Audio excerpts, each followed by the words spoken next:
Welcome to Ladies in Law, where real-world advice meets professional wisdom and empowerment in realms of law and business.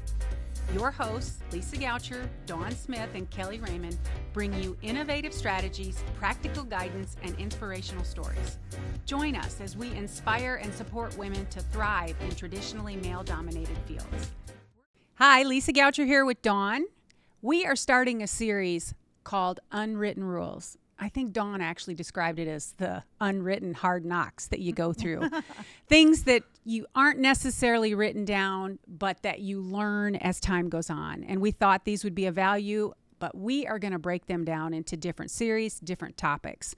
So today, my first question for Dawn is, share a story wherein you unknowingly broke a written rule, but didn't realize it till after the fact.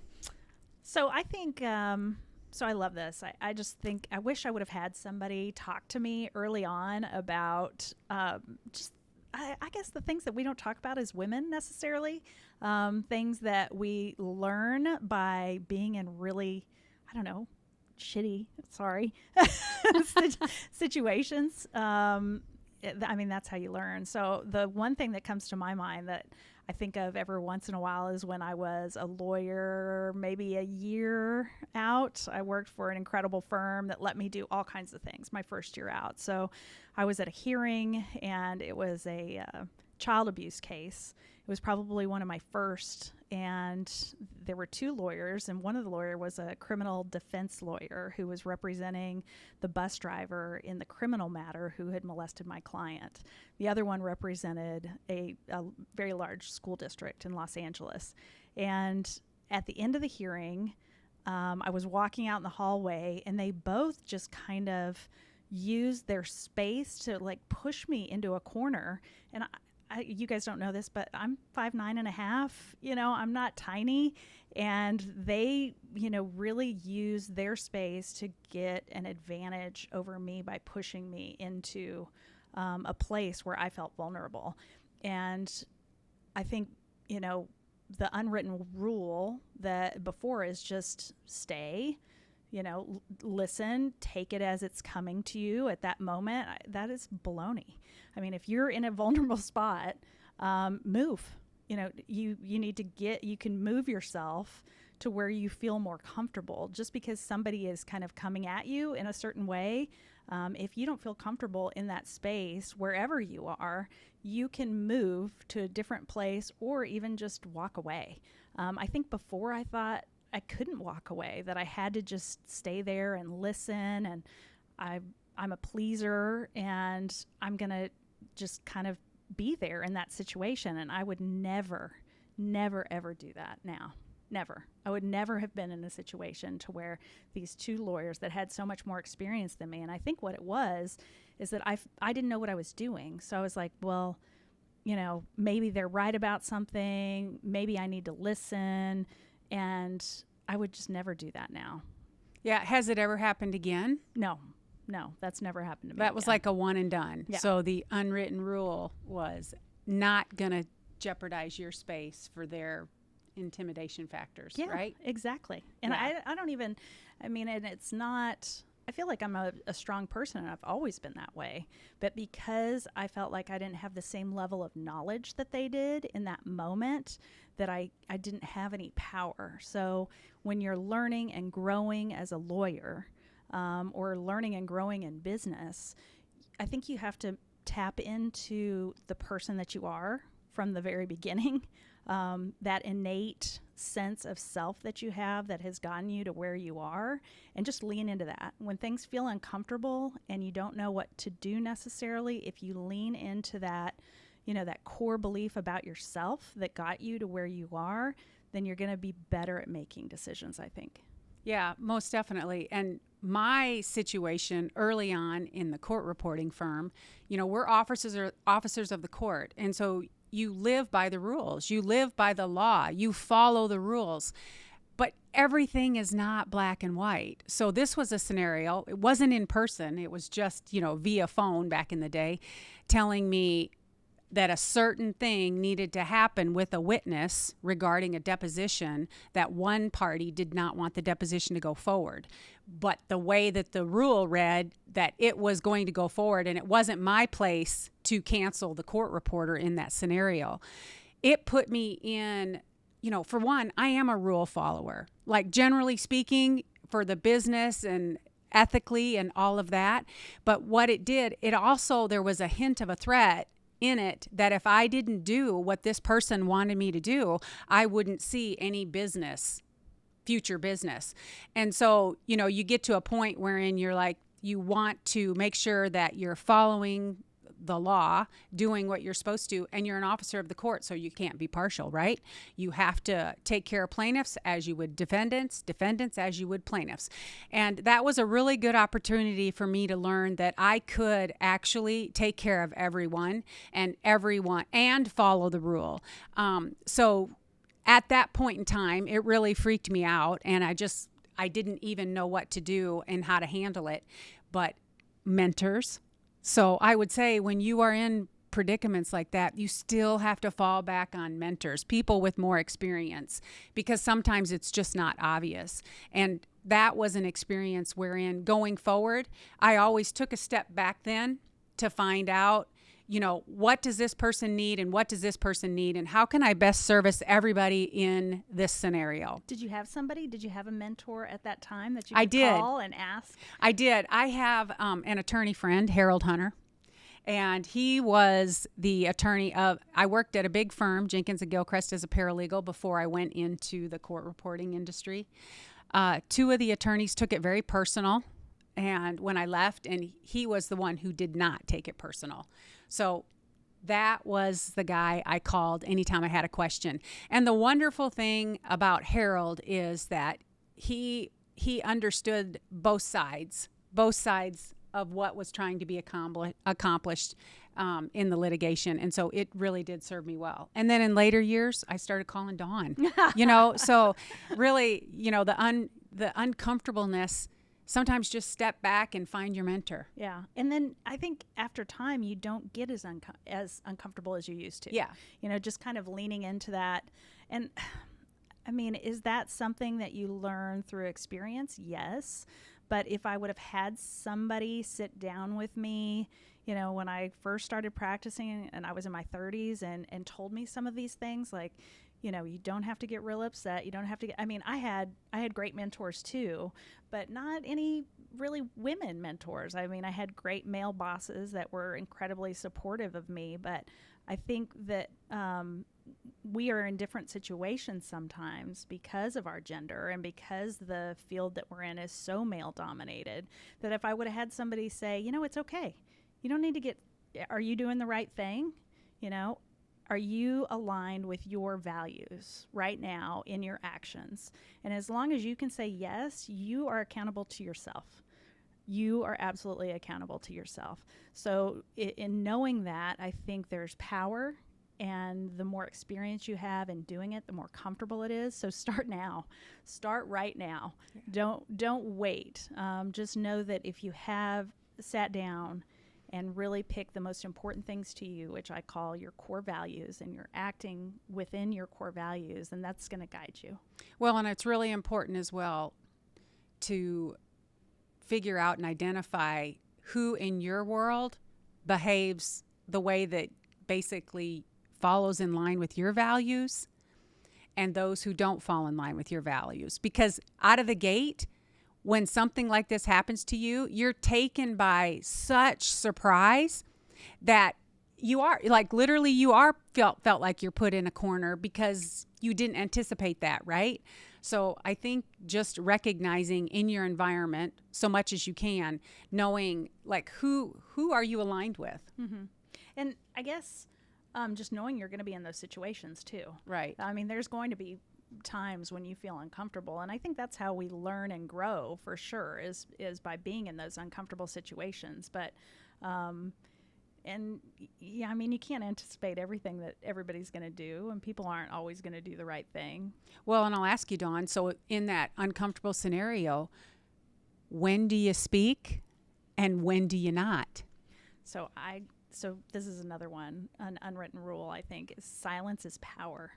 I think I used to get so caught up with getting on top of the person's next word. There are certain times where you need to get on top of the argument for sure by using your words, but there is so much power in silence by just, I think that I could have, looking back on that situation in court with those two lawyers, I think I could have handled it without moving by just standing there. Making eye contact. And just kind of taking it in like, okay, I'm listening, right? But, feeling like I could hold my space. Well, and not feeling like you had to make a decision at that moment. Exactly. Just to expand upon what you said, the other thing that you can do, like silence really, it is very powerful. 7 seconds. Wait, I love your the 7-second rule.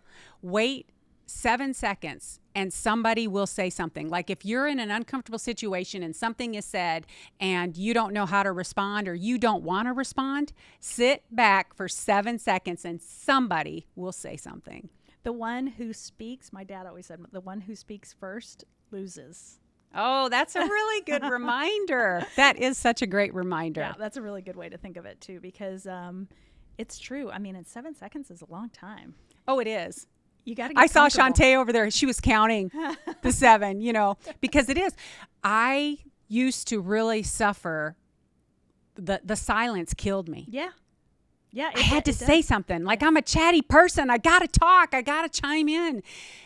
Once I learned that I wasn't winning, and I think that's where it comes full circle, right?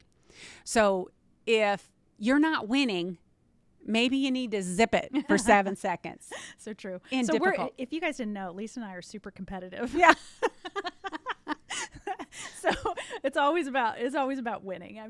We're in business. We're in business to do right by our clients, and winning is important. And how do you win? There's so many different techniques. Well, and your definition of win. Yeah. You really, if you don't know your why, you really need to take the time to sit down and figure out what your why is, because that's going to identify your winning. Like, what is winning to you? Is it money? Is it power? Is it like having a specific type of home, a car? Is it a work-life balance? There are so many different ways to define winning, and it's not the same for each person. So what is yours? It goes back to those core values, right? Our relationship's important. And I think that each situation is a little bit different, right? Because like in this situation, depends on who you're interacting with, who you're talking to in that moment. What are you accomplishing? What is your goal? I think having your priorities in every situation, you can't plan for everything, but if you have kind of an alignment with what you believe, then you can always make those snap decisions. And then when you can prepare. That's going to make you, put you in a situation to where you feel more comfortable and more confident in handling a situation, because this is my objective. This is what I'm going to do right now, in this meeting, in this situation, and then you can plan through it. How am I going to handle this situation? Okay. And under this topic, it's always what they say versus what you should do. So I know this one is going to fire you up, Dawn. Let your work stand for itself. Speak for itself. What do you think about that? Your work does not stand for itself. Let me just tell you, it doesn't. I am from old school. I was raised, put your head down, work your tail off. People will notice. Now, there is something to be said for that. You have to put in the work. You have to put in the work. You have to make sure your work product is the best quality you can make it in that moment. But that's not all. That is not everything. You have to make sure that the people that are the decision makers are seeing what you're doing. That's just all there is to it. Nobody is going to notice unless you actually take the time to make sure they notice. You have to. Right. And coming from the service industry, because I own a court reporting firm, so in my industry, you have to be the total package. Here's what the total package is. It is a person that is professional, shows up on time, takes down the testimony, acts appropriately in the setting, and cranks out the work in a timely fashion. And, you know, I've had resources. I'll just refer to the court reporters and the videographers. I've had some that have been off the charts with their skill set and everything that they can do, but then they do not have the communication skills, or they're just lacking as far as the communication is needed. Because from a service industry standpoint, you have to have it going on. I've got to have communication from you to the office to know what we're missing, what we need. So in my world, I will take someone that is good at their job, but then has everything else. To me, that's the total package. You can't just have one component. You can be a wonderful writer, meaning a wonderful court reporter. You can have the skill set that is like second to none. But if you don't have everything else going on, you represent the product that's going to be produced, the testimony that needs to be handed over verbatim. If you show up and look like a slob and your cord to your computer, you know, isn't working, or there's an issue, the first thing they're going to look at is, you know, the lack of professionalism there. So, you know, it's kind of like, oh yeah, I know you got a kink in your cord. And actually that really comes from euphemism. It's so, you know, I had a reporter in Dallas that actually was at a really high-end firm at the Crescent. And she called and she had a kink in her cord, so she couldn't connect real time, and the office wasn't too far away. So I ran over there, and when I saw her in person, I was like, oh my goodness, you look like somebody who would have a kink in the cord. You know, so all credibility went out the window with when you start combining more than one factor together. Mm-hmm. Somebody shows up, they're not professional, then their equipment isn't working. Then you have attorneys wondering if they are even going to get what they are needing at the end of the day. Yeah. So to me, total package. You got to be a total package. So, but I mean, isn't that a little bit unrealistic? Well, I mean, it's hard to be a total package every day. Right? But you know, maybe you see total package as a different way. I see total packages, you know, just get your act together all the way around, and that's going to go so much further than only excelling in one area. Yeah. No, I agree. You're with the that. total package. I'm the total package. Shantae, she's behind the scenes. She's the total package. She shows up. She's here. She makes things happen. We start on time. We do everything that we need. So for me, total package doesn't, I guess 80% across the board. That's what I'm asking. Mm-hmm. Give me 80%. Yeah. On each one of the topics that you're there for. 80%. Yeah. I need you to communicate. I need you to show up on time. I need you to be professional. I need you to crank out a product that, you know, meets the standards.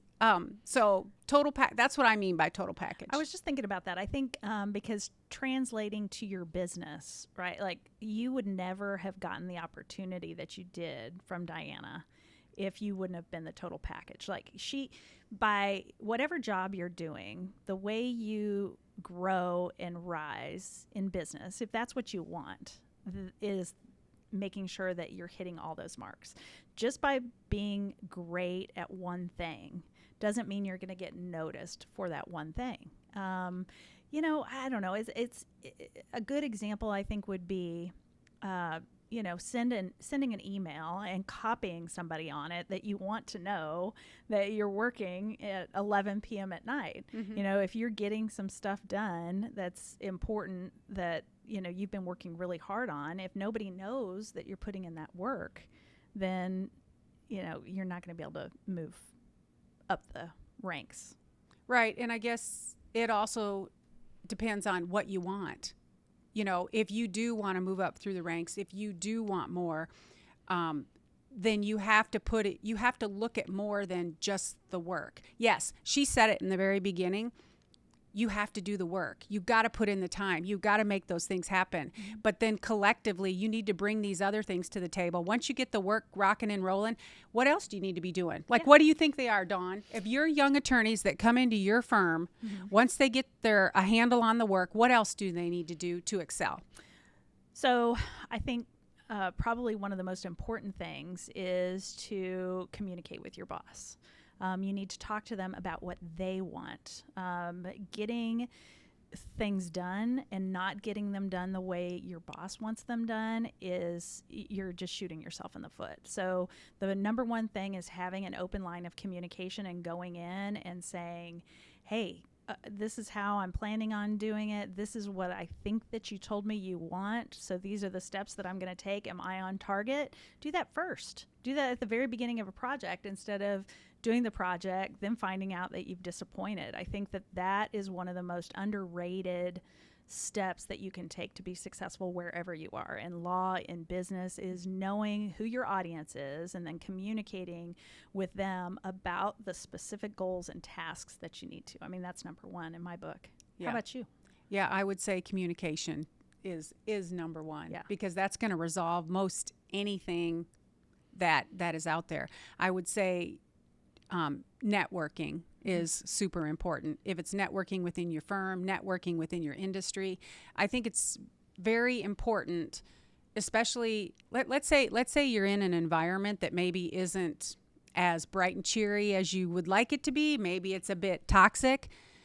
If your only exposure is to that environment, then you are harming yourself by not having a networking group to kind of like pull you back out there and find out what is healthy and what is not healthy, and to keep your options open. That is so important. I love that you just said that. That just reminded me, I was just having a conversation with my daughter and one of her best friends yesterday. She's home from college, and they were talking about kind of just the things in the world. There's so much toxicity. There's so many things that are negative right now, and it really pulls both of them down. And I think making sure that you're looking at the positive things, or surrounding yourself with people that are talking about things that are good, that are happening, that can pull you out of that mess. Because if you get sucked down into that, I mean, whirlpool, right, as opposed to tornado. Yeah. Tornado takes you up, a whirlpool takes you down, right? Get in the tornado. I know it sounds scary, but get in the tornado, not the whirlpool.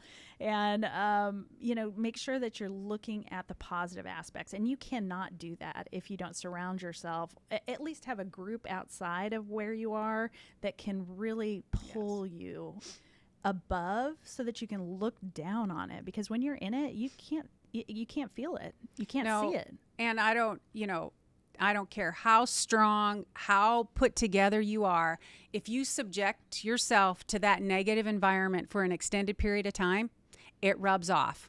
Yeah. It totally rubs off. So if you're recognizing that that's potentially what's going on right now, then you need to seek those other sources that are positive, uplifting, pull you out of the whirlpool. Yeah, for sure. Yeah. Just so you're looking above. So, I mean, along these lines, I mean, we've kind of been putting a lot of things, or pulling a lot of things from what we've experienced. But what do you think are some of those unwritten rules, some of those things that we can pass on that can help on a daily basis when you're reaching out or reaching away from these challenges, just trying to deal with them? Right. So we're talking about unwritten rules. That can actually seem to be kind of negative, and it's meant to allow you to think and to make decisions for yourself that are better for you. But I would say it's super important to pick your battles, right? You don't have to have grief on everything that's coming across your way. Pick your battles, focus on winning those battles, and let the others just fall to the side. Yeah, no, I love that one. And I think I think for me, embracing silence, just sitting in that moment and just feeling the power of silence is so hard, but so important. I think if I would have learned that earlier, I would have had a lot less heartache if I would have kind of learned that a little bit earlier. And then my second point would be, refrain from responding when you're in an emotional heightened state. 100%. Yeah. I mean, don't react, right? Don't respond when you're reacting. Yeah. Right? Scram. Just like step out. Yes. Yeah. I mean, I think that when you're reacting, especially with me, I get so mad. Oof. What does a mad Dawn face look like? I'm not going to do that on camera. I don't have enough Does Botox. it change? I don't have enough Botox right now. I'm not going to do the mad face. I think I've gotten a lot better over the years when it comes to just reacting immediately. I don't know. I was raised that emotions were okay. Nobody ever told me, you shouldn't react that way or hide how you're feeling in that moment. So if I'm mad, I'm mad. And I'm the most mad I'll be at that moment that it happens. Most mad. Most mad. I mean, my husband, he's like a slow burner. He'll seem like he's a little bit mad, but you wait a little bit. Oh, that burner's going to get hotter and he's going to be on fire in a little bit. So is he, because this is how my husband is he like mad and then thinks about, and then like has to say something more and like thinking it and then just keeps. Yeah. Kind of festers. I don't know if it's worse because, it's like kind of brewing, and you just got to be back up and wait a minute and just figure out what's going to happen. But with me, especially when you're running a business, you cannot react to the situation regardless of how you're feeling in that moment. If you're leading others, I have to say there was a moment recently, and I love my team. I have some amazing people working for me, and one of my team members is so calm, so cool, and collected. We had an incident happen, and I was upset about it, and he's like, he led in that moment. He led me in that moment because he just took a step back and said, okay, where are we at? What are we going to do? And let's get there, right? The 7-second rule. Shantae is counting with the 7-second rule. And I loved that. I try to surround myself with people that have that calm energy about them, because I think that just rounds me out. But I've learned over the years that you cannot respond while you're reacting. Yeah. So we have 4 points here. Number 1, pick your battles. Don't respond while you're reacting. Yeah. And then what were your 2? I just had 1. Silence is power. Silence is power. So those are the 3 takeaways for this segment. Yeah. We would love to hear any unwritten rules that you unknowingly broke, any comments that you have, comment below, or send us an email at hello@ladiesinlaw.com. Yeah, hashtag. Yeah, hashtag. We want a hashtag unwritten rules. Oh, hashtag unwritten rule. Yeah. Very good. Yeah. All right. We'll see you next time. Thank you. Thanks for listening to today's episode of Ladies in Law. We hope you're walking away inspired and ready to shake things up in law and business. Don't forget to hit subscribe and let us know what you think. Spread the word and share this podcast with your network. Follow us on socials for all the behind-the-scenes fun and sneak peeks of upcoming episodes. Until next time, keep rocking it, keep breaking the mold, and as always, keep aspiring to inspire.